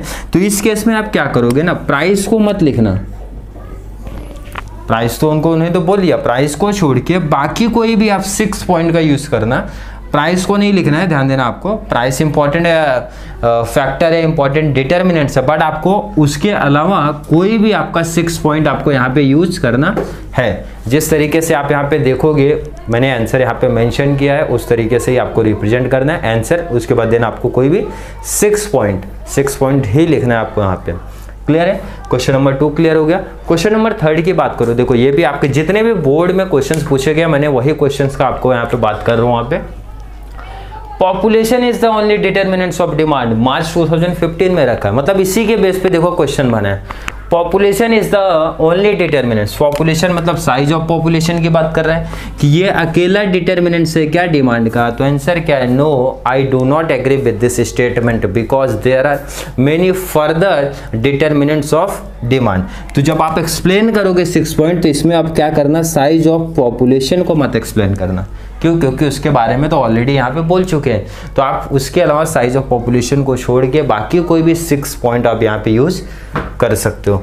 क्लियर है? तो मैंने जैसे आप यहाँ पे देखोगे, मैंने 6 पॉइंट से ज़्यादा यूज़ किया, बट आपको वहाँ पे क्या करना है, जो आप सेलेक्ट करोगे 6 पॉइंट जिसका कंटेंट आप अच्छे से एक्सप्लेन करना चाहते हो, वही 6 पॉइंट को आप वहाँ पे क्या करना, पिक करना। क्लियर है? लास्ट बात करता हूँ, many factors influences the demand of a commodity. July 15 and 18 2 साल ये भी क्वेश्चन पूछा गया है। Many factor influences the demand for a commodity, बहुत सारे फैक्टर है क्या, डिटर्मिनेंट्स मीन्स जो इन्फ्लुएंस करते हैं, इफेक्ट डालते हैं, प्रभाव डालते हैं डिमांड ऑफ ए कमोडिटी पे। तो yes I agree with this statement. Clear है? तो आंसर आपको लिख देना है, yes I do agree with this statement because there are many factors influences the demand of a commodity, they are as follows. बहुत सारे फैक्टर हैं। अब यहाँ पे आपको क्या करना है, सबको एक्सप्लेन करना है, कोई भी 6 पॉइंट, कोई भी आप 6 पॉइंट ले सकते हो। क्लियर है? तो इस तरीके से देखो ना, आपको क्या यहाँ पे समझ में आ रहा है, यहाँ पे ये समझ में आ रहा है कि डिटर्मिनेंट्स ऑफ डिमांड के बेस पे ऐसा क्वेश्चंस आपको पूछा जाएगा। तो आपको क्या पूछा, अगर कोई मेंशन किया, जैसे कोई भी डिटर्मिनेंट्स मेंशन किया, जैसे प्राइस मेंशन किया तो प्राइस को आप मत लिखो, पॉपुलेशन मेंशन किया पॉपुलेशन को मत लिखो, बट यहाँ पे मेंशन नहीं किया, सीधा बोला मेनी फैक्टर्स है। तो है मेनी फैक्टर, बहुत सारे फैक्टर्स हैं, कोई भी उस केस में कोई भी फैक्टर्स आप यूज करते हो, 6 फैक्टर आपको यहाँ पे लिखना है। तो डिटर्मिनेंट्स ऑफ डिमांड के बेस पे जितने भी एग्री एंड डिसएग्री वाले पार्ट्स थे यहाँ पे हो गए कंप्लीट। नेक्स्ट पार्ट की बात करते हैं। अब इस चैप्टर के डिस्टिंग्विश की बात करेंगे। तो डिस्टिंग्विश के पॉइंट ऑफ व्यू से आप देखोगे तो ये चैप्टर बहुत ही ज्यादा इंपॉर्टेंट चैप्टर है, क्योंकि हर साल ये चैप्टर से क्या किया गया, डिस्टिंग्विश प्रीवियस ईयर के क्वेश्चंस की मैं बात करता हूँ, रखा गया यहाँ पे। तो जितने भी क्वेश्चंस हैं ऑलरेडी मैं यहाँ पे ईयर बाय ईयर कराने वाला हूँ। आपका मार्च 2014 की बात करूंगा, मार्च 2015, देन 16, 17, 18, 19, 20 टोटल बात होगी यहाँ पे। तो मार्च 14 की बात करूंगा तो उसमें आपका individual demand versus market demand आपका आया था। 15 की बात करूंगा तो आपका demand curve versus supply curve का कॉन्सेप्ट है। तो डिस्टिंग्विश जब आप लिखते हो तो मैंने बोला भी है ऑलरेडी, आपको 4 पॉइंट्स का आपको यूज करना है, 4 पॉइंट्स आपको लिखने हैं, 2 मार्क्स का डिस्टिंग्विश आपका रहेगा। तो individual demand and market demand already मैंने यहाँ पे सेकंड चैनल पे हम लोगों ने अच्छे से डिटेल में बात किया था, वहां पे ऑलरेडी डिमांड के सारे कॉन्सेप्ट ऑलरेडी पहले से ही अपलोड किए गए हैं। तो वहां पे डिटेल में आप पहले जाके वो देखेंगे तो रिविजन वीडियो में आपको काफी ज्यादा हेल्प होने वाला है। इंडिविजुअल डिमांड का मतलब था जो डिमांड की जा रही है भाई ये सिंगल कंज्यूमर के द्वारा की जा रही है, मतलब जो डिमांड हो रहा है, जिस कॉमोडिटी की डिमांड की जा रही है, जिस प्राइस पे किया जा रहा है, जिस टाइम पे किया जा रहा है, भाई ये सिंगल कंज्यूमर। क्लियर है? और मीनिंग भी देखो आप कॉपी किया गया है। इंडिविजुअल में क्या होता है, एक कंज्यूमर डिमांड करता है, एंड मार्केट डिमांड में क्या नाम भी बोल रहा है मार्केट, भाई पूरे मार्केट में ऑल ऑफ कंज्यूमर की वहां पे बात होने वाली है। तो देखते क्या लिखा गया, individual demand is the demand by a single consumer. कौन करने वाला, भाई सिंगल कंज्यूमर के द्वारा फॉर ए गिवन कॉमोडिटी, जो भी कॉमोडिटी रहेगा, एट ए गिवन प्राइसेस, जो भी प्राइस है, during a given period of time. तो यही तो मैंने बोला था कि इंडिविजुअल डिमांड क्या होता है। इंडिविजुअल डिमांड आप किसको बोल सकते हो, भाई ये सिंगल कंज्यूमर, जो डिमांड एक सिंगल कंज्यूमर करेगा किस बेस पे, फॉर ए गिवन कमोडिटी, जो कमोडिटी उसकी रहेगी एट ए गिवन प्राइसेस, जो भी प्राइसेस वहां पे दिया गया है during a given period of time, एक गिवन पीरियड ऑफ टाइम में। तो ये मीनिंग आप सेम यहाँ पे कॉपी कर दो, जहां पे सिंगल कंज्यूमर था वहां पे चेंज कर दो बाई ऑल कंज्यूमर, जितने भी कंज्यूमर है यहाँ पे सबकी बात हो रही है। Market demand is the demand made by all consumer, जहां पे मैंने क्या बोला सिंगल था वहां पे ऑफ ऑल कंज्यूमर लिखो, बाकी कॉपी कर दो आप भाई। सेम वही गिवन कमोडिटीज है एट ए गिवन प्राइसेस है during a given period of time है। तो मीनिंग देखो ना आप, मीनिंग सेम अपोजिट ही कॉपी हुआ है। क्लियर है? नेक्स्ट बात करते हैं, डिटरमिनेंट्स ऑफ डिमांड देखा था। तो जो डिटरमिनेंट्स हम लोग ने देखा था उसमें कुछ ऐसे डिटरमिनेंट्स थे जो इंडिविजुअल से रिलेटेड है, मतलब इंडिविजुअल डिमांड पे इफेक्ट डालते हैं, और हमारे कुछ थे मार्केट डिमांड पे इफेक्ट डालते थे। जैसे income, income of a consumer की बात हुआ था। कंज्यूमर मतलब एक बंदा हो गया, तो मतलब ये जो फैक्टर है ये किसका है, इंडिविजुअल डिमांड का है। टेस्ट की बात करूंगा तो ये किसका डिमांड है, अपना इंडिविजुअल का डिमांड है। हैबिट की बात करूंगा तो ये किसका है, अपना डिटरमिनेंट्स किसका है, इंडिविजुअल का है। अब मैं साइज ऑफ पॉपुलेशन की बात करता हूं तो साइज ऑफ पॉपुलेशन पूरी सोसाइटी का बढ़ता है, पूरे एरिया का बढ़ता है, पूरे मार्केट का बढ़ता है, तो ये डिटरमिनेंट्स इधर है। ऐड करते तो किसी एक बंदे के लिए ऐड थोड़ी ना किया जा रहा है भाई, ऐड जो किया जाता है जो डिटरमिनेंट्स है एडवर्टाइजमेंट वो मार्केट डिमांड का पार्ट है। क्लाइमेट कंडीशन देखो, एक इधर का एक इंडिविजुअल डिमांड पे मींस इंडिविजुअल कंज्यूमर पे थोड़ी ना इफेक्ट पड़ेगा भाई, पूरे मार्केट पे अगर क्लाइमेट कंडीशन चेंजेस हो रहा है। तो मतलब ऐसे डिटरमिनेंट्स जिसकी वजह से जो डिटरमाइन किए जाते हैं, जो डिटरमिनेंट्स है मार्केट में, आप उसको मार्केट में लिख दो, जो इंडिविजुअल है इंडिविजुअल में लिखो। तो नेक्स्ट पॉइंट वही लिखा है मैंने, individual demand is the determined by the factor of like income and like taste habit वाला एग्जांपल। क्लियर है? यहां पे क्या लिखा है, market demand is the determined by the factor like size of population है, एडवर्टाइजमेंट है, गवर्नमेंट पॉलिसी है, क्लाइमेट कंडीशन है, बहुत सारे पॉइंट्स यहां पे भी बनते हैं, कोई भी आप एग्जांपल दे देना। नेक्स्ट है individual demand is a narrow concept. भाई नैरो कॉन्सेप्ट है, छोटा कॉन्सेप्ट है, लिमिटेड कॉन्सेप्ट है, because it is the one of the parts of market demand. क्योंकि ये इंडिविजुअल डिमांड मार्केट का ही तो पार्ट है। मार्केट डिमांड में मतलब ऑलरेडी ये भी इंक्लूड है, सम प्लस हो जाते हैं ना भाई, यहाँ पे एक कंज्यूमर है, यहाँ पे सब है, तो ये इसलिए एक लिमिटेड कॉन्सेप्ट है, लिमिटेड ही है। मार्केट लेकिन क्या है भाई, ब्रॉडर कॉन्सेप्ट है, मींस बड़ा कॉन्सेप्ट है। It is the sum of all individual demand, मतलब जितने भी इंडिविजुअल्स हैं उनको आप प्लस कर दोगे तो ये आपका मार्केट डिमांड बन जाएगी। मींस मैं उसको बोल सकता हूँ सम ऑफ ऑल इंडिविजुअल डिमांड, मतलब सब इंडिविजुअल डिमांड्स को आप प्लस करोगे तो आपका क्या बन जाएगा, मार्केट डिमांड बन जाएगा। Individual demand curve is the relatively steeper, ये आपका स्टीपर वाला कॉन्सेप्ट है, ये आपका फ्लैटर वाला कॉन्सेप्ट है। थर्ड बी से थोड़ा सा टॉपिक रिलेटेड है, तो उतना डिटेल में नहीं जाके मैं आपको शॉर्ट में बता देता हूं क्या है। स्टीपर का मतलब ये होता है भाई कि जब प्राइस अगर 25% कम हो रहा है तो डिमांड आपका 10% ही इंक्रीज हो रहा है। क्लियर है? इंडिविजुअल के केस में तो यही हो सकता है भाई, ऐसा थोड़ी ना प्राइस आपका 25 हो रहा तो प्राइस अगर 25% डिक्रीज हुआ तो डिमांड 25 ही इंक्रीज होएगा या फिर 30 इंक्रीज होगा, पॉसिबल नहीं है, चांसेस बहुत कम रहते हैं। मतलब इस केस में जितना आपका प्राइस कम होएगा उसका डिमांड कंपेयर आप करोगे तो डिमांड आपका क्या रहेगा, लो रहेगा।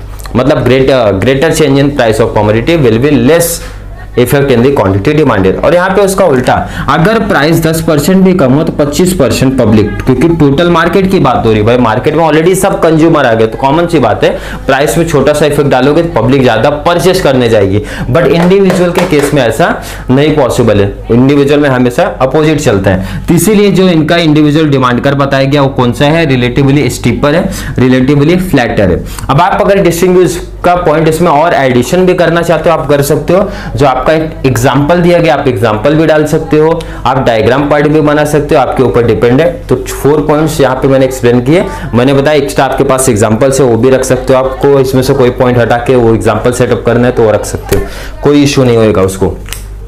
Next demand curve versus supply curve March 2015। Demand curve and supply curve में आपने देखा रहेगा कि जो डिमांड कर्व है उसका क्या रहता है, इनवर्स रिलेशन रहता है between price and quantity demand के बीच में, और सप्लाई में आपने देखा था ये डायरेक्ट हमारा रिलेशन है बिटवीन प्राइस एंड सप्लाई के बीच में।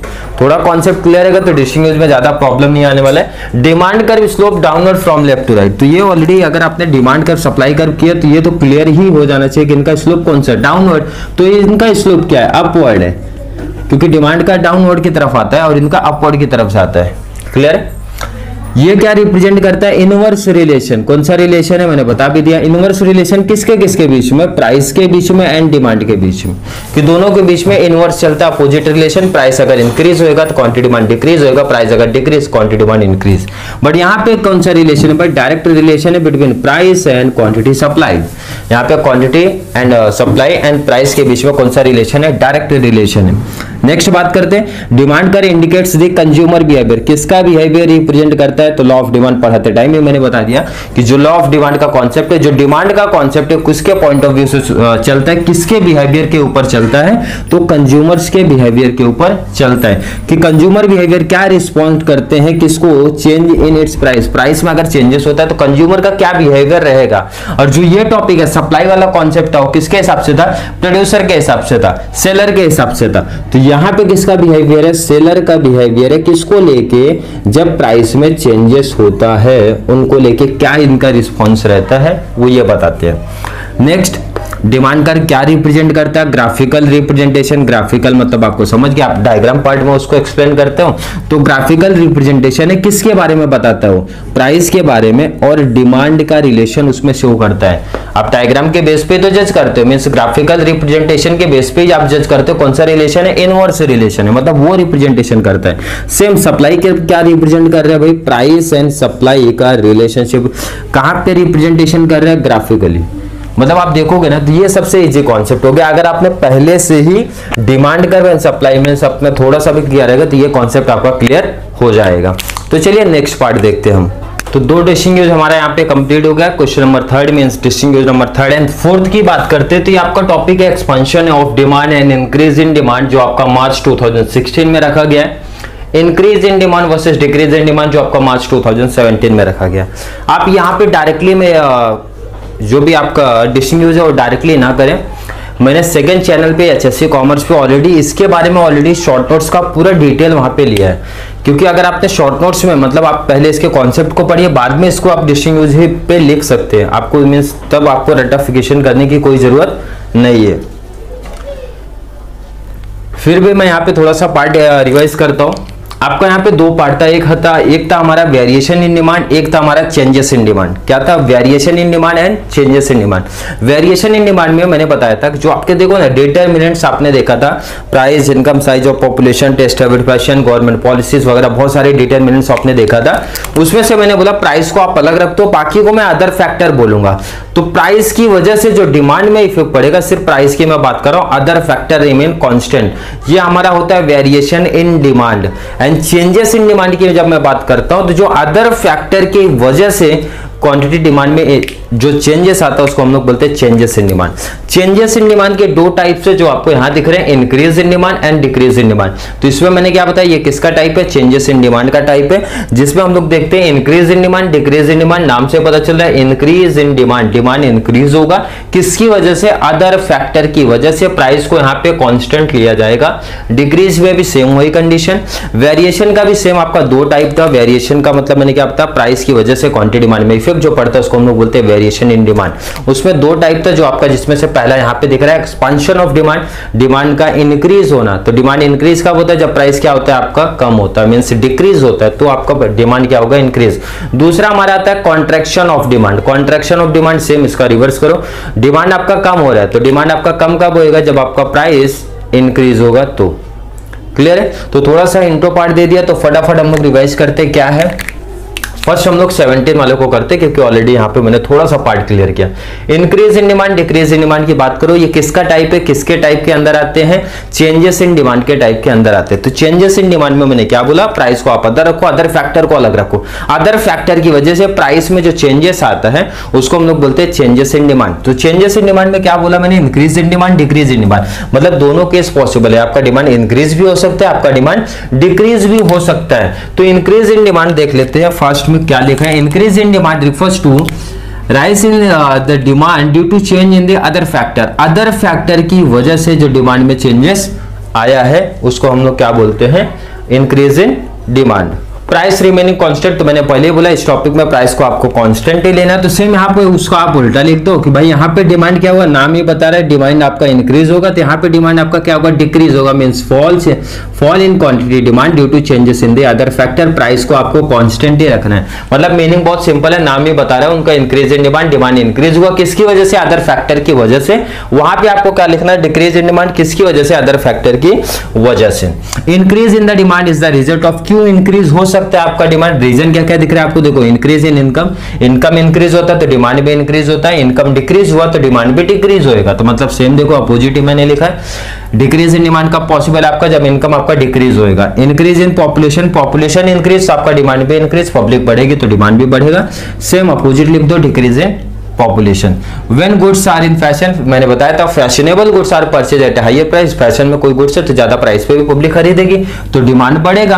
अपोजिट लिखो, when goods go out of fashion, कोई गुड्स आउट ऑफ फैशन हुआ तो हम लोग क्या लिखते हैं, उसका डिमांड क्या होता है, लो। अब यहाँ पे डिमांड कर्व की बात करते हैं, तो डिमांड देखो आपको कॉन्सेप्ट क्या रखना है, डिमांड आपका इंक्रीज होगा तो अप मींस क्लियर है, आगे बढ़ेगा, डिक्रीज होगा मतलब इस तरफ शिफ्ट हो जाएगा, क्लियर है, ये आपका राइट, ये आपका लेफ्ट साइड शिफ्ट होएगा। तो देखो ना डिमांड में क्या करना, प्राइस आपका कांस्टेंट है इसलिए देखो प्राइस की लाइन कांस्टेंट ही गई है दोनों केस में, लेकिन यहाँ पे क्या हो रहा है, देखो इंक्रीज हुआ from A to B, shift हुआ, तो जो आपका इंक्रीज वाला पार्ट रहेगा उसको आपको मींस डॉट रखना है, पता चलना चाहिए आपका किस तरफ इंक्रीज हुआ।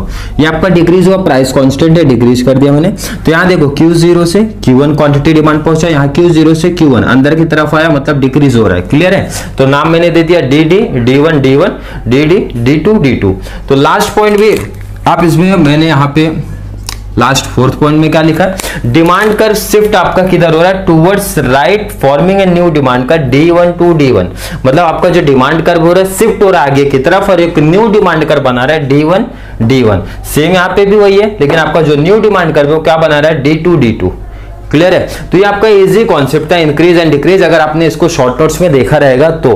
अब बात करते हैं expansion of demand versus increase in demand. अब ये दोनों तो अपोजिट ही है, एक्सपांशन ऑफ डिमांड किसकी वजह से प्राइस में, डिमांड में इफेक्ट आएगा, प्राइस की वजह से इफेक्ट आएगा, और इसमें क्या पढ़ा ऑलरेडी आपने, इंक्रीज इन डिमांड पढ़ा अदर फैक्टर की वजह से।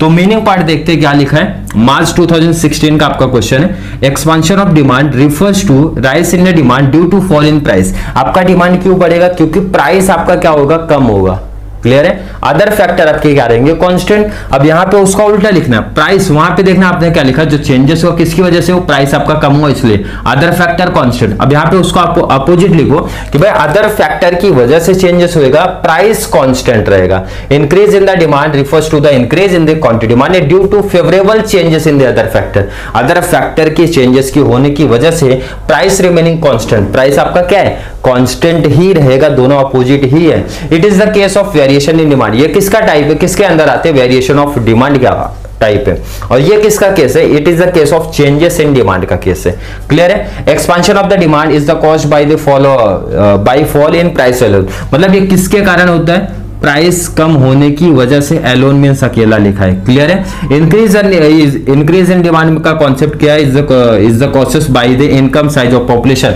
मतलब यहाँ पे मैंने ऑलरेडी बताया कि जो एक्सपांशन एंड कॉन्ट्रैक्शन होता है सिर्फ प्राइस की वजह से होता है, वो अलग है। बाकी अदर फैक्टर जो आपके हैं, income size of population, taste habit, fashion, government policy की किसी की भी वजह से आपका इंक्रीज इन डिमांड हो सकता है। तो जो भी आपको एग्जाम्पल याद रहेगा लिख देना, डायग्राम आप बना दो। तो ये डायग्राम मैंने देखो यहाँ से सेम कॉपी कर लिया है।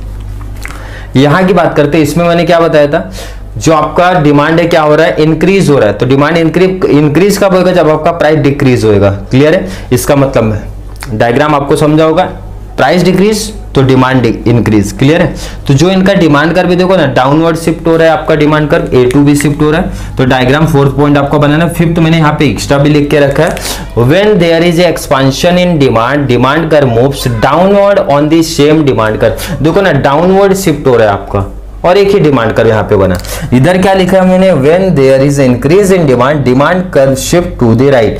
कहाँ शिफ्ट हो रहा है, आगे की तरफ जा रहा है, आगे मतलब राइट होता है, अंदर की तरफ आता है तो हम लोग उसको क्या बोलते हैं, लेफ्ट साइड में शिफ्ट हो रहा है। तो ये आपका इंपॉर्टेंट है, मैंने इसके लिए पहले बोला कि आपको शॉर्ट नोट्स का प्रिपरेशन में पहले कर लेना है, तो डिस्टिंग्विश बहुत सिंपल पड़ेगा आपको, मीन्स आपको रट्टाफिकेशन करने की जरूरत नहीं पड़ेगी। तो चलिए नेक्स्ट वीडियो की तरफ बढ़ते हैं। नेक्स्ट आपका डिस्टिंग्विश हम लोग देखते हैं। इस टॉपिक का लास्ट डिस्टिंग्विश वीडियो है हमारा डिजायर वर्सेस डिमांड का टॉपिक है मार्च 2000 जो कि प्रीवियस ईयर के मार्च 2018 में पूछा गया आपका, मार्च 2019 का एंड जुलाई 2015 का।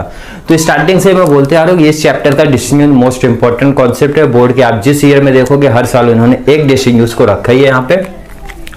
डिजायर वर्सेस डिमांड, अगर आपको डिमांड का मीनिंग क्लियर है तो ये डिस्टिंग्विश एकदम सिंपल पड़ेगा। डिजायर मींस क्या होता है तो मैंने बताया था इच्छाएं। तो किसी भी पर्सन की इच्छाएं क्या रहती है, अनलिमिटेड रहती है, मतलब आप क्या सोच रहे हो वो आपकी डिजायर हो जाती है। बट डिमांड के लिए कंडीशन आपकी बताई गई थी। कंडीशन ये था आपका कि आपका डिजायर होना चाहिए, डिजायर के साथ आपका एबिलिटी टू पे भी होना चाहिए एंड विलिंगनेस टू बाय भी होना चाहिए। मतलब 3 कंडीशन आपकी फॉलो होनी चाहिए, Dzire plus ability to pay plus willingness to bye. तो उसको ही हम क्या बोलेंगे, डिमांड बोल सकते हैं। बट आपका डिजायर क्या होता है, डिजायर मीन सिंपल सा आप बोल सकते हो इच्छाएं जो रहती है, जो हम लोग विश करते हैं उसको हम लोग क्या बोलते हैं, डिजायर बोलते हैं। तो यहाँ पे देखते हैं डिजायर का मीनिंग क्या लिखा है आपका। Desire simply refers to the mere wish of a person to have a particular commodity. किसी भी कॉमोडिटी का अगर आप विश करते हो, कोई भी पर्सन उसको विश करता है तो उसका हम लोग क्या बोलते हैं, उसको डिजायर बोलते हैं। बट डिमांड किसको आप बोलोगे, demand refers to a desire backed by ability and willingness to pay. मतलब 3 कंडीशन आपकी यहाँ पे फॉलो होनी चाहिए, desire, ability to pay plus willingness to buy. या फिर आप directly ability and willingness to pay भी बोल सकते हैं फॉर ए पर्टिकुलर कॉमोडिटी, उसको हम लोग क्या बोलते हैं, डिमांड बोलते हैं। तो आपने डिमांड कॉन्सेप्ट देखा है। डिमांड का रिलेशन किसके साथ है, डिमांड का रिलेशन प्राइस के साथ है, डिमांड का रिलेशन प्लेस एंड टाइम, तीनों के साथ इसका रिलेशन है। जबकि डिजायर का तीनों में से किसी के साथ रिलेशन नहीं है। तो लाइन आप क्या लिखोगे, देयर इज नो रिलेशन, कोई भी रिलेशन नहीं है, क्योंकि सोचने में कोई भी चीज नहीं आएगी यहाँ पे between desire with price place and time. Clear है। बट डिमांड का कंपलसरी है, प्राइस प्लेस टाइम के साथ इनका रिलेशन है। यहाँ पे क्या बोला गया, a person can desire anything at any point at any time. कोई भी बंदा डिजायर कर सकता है किसी भी टाइम पे किसी भी चीज का, कोई इशू नहीं है। There are no limitation for a desire, desire के लिए कोई लिमिटेशन की भी जरूरत नहीं है। बट डिमांड जब आप करते हो तो डिमांड के लिए बहुत सारी कंडीशंस आपको रखनी पड़ती है, जैसे एबिलिटी टू पे की बात हुआ था एंड विलिंगनेस टू बाय की बात हुआ था। मतलब 2 कंडीशन यहाँ पे आपकी फॉलो होनी चाहिए। There are several limitation affecting demand like ability to pay करने की आपकी एबिलिटी होनी चाहिए एंड विलिंगनेस टू बाय करने की विलिंगनेस होनी चाहिए। मतलब ये आपका लिमिटेशन आपका यहाँ जाता है। बट डिजायर में कोई लिमिटेशन नहीं है। Desire has a wider scope, ये आपका वाइडर स्कोप है एंड इट्स इंक्लूड डिमांड, जिसमें आपका डिमांड क्या होता है, इंक्लूड होता है। डिमांड हैज नैरो स्कोप है and it's a part of desire, ये डिजायर का क्या होता है, एक पार्ट होता है। तो यहाँ पे आपको डिस्टिंग्विश में क्या करना है, 4 पॉइंट्स आपके यहाँ पे क्या करना है, कंप्लीट करना है। तो यहाँ पे आपका डिस्टिंग्विश वाला पार्ट क्या हो जाता है, कंप्लीट हो जाता है। तो चलिए नेक्स्ट पार्ट की बात करते हैं। तो यहाँ पे हमारा 3rd ए डिमांड कॉन्सेप्ट का रिवीजन सेक्शन हो गया कंप्लीट, जिसमें हम लोग ने बात क्या किया, लॉन्ग आंसर की बात किया एंड शॉर्ट नोट्स की बात किया, एग्री एंड डिसएग्री की पार्ट की बात किया, लास्ट डिस्टिंग्विश की बात किया। तो मैंने यहाँ पे मेंशन किया मार्च 2014 से लेके मार्च 2020 तक के क्वेश्चंस आपके बोर्ड एग्जाम में किस तरीके से क्वेश्चंस पूछे गए हैं। यहाँ पे डायग्राम वाला पार्ट एक्सप्लेन नहीं है मींस, क्योंकि मार्च 2014 से 20 तक के सिलेबस में ये जो आपका डायग्राम वाला पार्ट है न्यू आया, तो ये आपको अलग से प्रिपरेशन उसकी करनी पड़ेगी। आई होप आपको वीडियो हेल्पफुल लगी होगी। अगर आपको वीडियो हेल्पफुल लगी तो अपने फ्रेंड्स को शेयर कीजिए, सब्सक्राइब कीजिए एंड बेल आइकन को क्लिक कीजिए ताकि आपको लेटेस्ट वीडियो का अपडेट मिलता रहे। एंड हमारे सेकंड चैनल एचएससी कॉमर्स को सब्सक्राइब कीजिए, जहां पे हम लोग सिर्फ एचएससी के इकोनॉमिक्स, बीके एंड मैथ्स के सब्जेक्ट की पूरी डिटेल में मीन्स वहाँ पे और एक्स्ट्रा सारे क्वेश्चन किए हैं, क्योंकि इस चैनल पे आपको सिर्फ रिविजन लेक्चरशिप प्रोवाइड किए जाएंगे। और नेक्स्ट चैप्टर आपको कौन सा रिविजन का चाहिए, कौन से सब्जेक्ट का चाहिए, वो आप कमेंट बॉक्स में मेंशन कीजिए। Thank you so much.